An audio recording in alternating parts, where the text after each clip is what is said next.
what's up all my freaks and geeks? Thanks for stopping by and checking out the Vidra Network, where we seek the Creator. What do children and James T. Kirk have in common?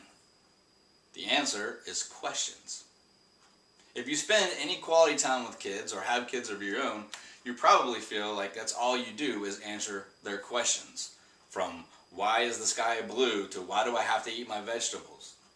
Well, you'll be happy to know that a 2017 study by the UK, they found that the average child asks between 73 to 100 questions a day. So no, you're not going crazy, but I mean, that's not to say that your kids can't drive you crazy with all the questions.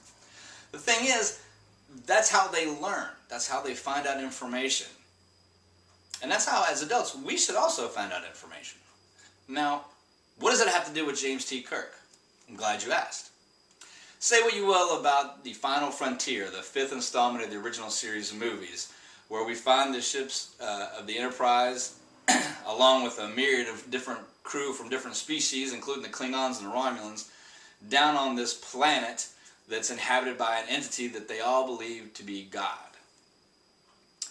What is fascinating about that to me is that while all the other characters, including Spock, are all in awe of this entity, Kirk has the forethought to ask a simple question. The entity wants to merge with the Starship to take its knowledge throughout the universe. And Kirk asks, what does God need with a starship? Of course, Bones replies, Jim, you just can't walk up to the Almighty and ask for his ID. But when the entity replies with, who is this creature and why does he doubt me? Kirk replies with another question. Aren't you God?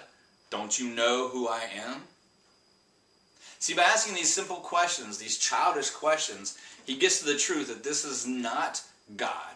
This is just a very, very powerful, empathic, and telepathic being that's actually been trapped on this planet because it is so dangerous. Let me ask you a question. What do you think when you hear having a childlike faith? What does that mean?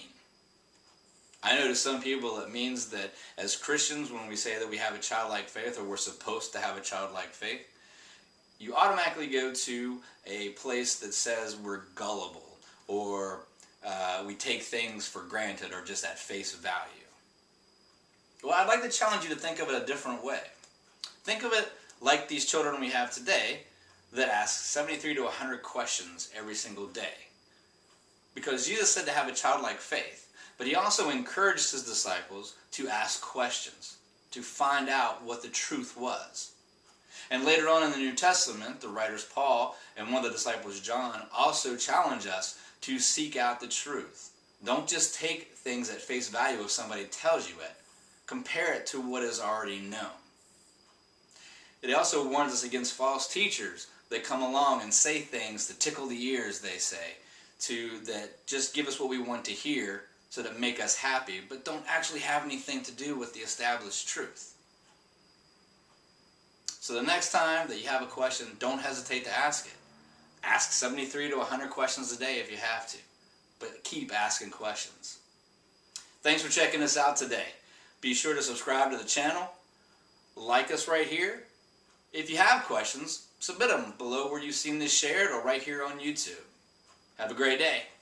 JLY.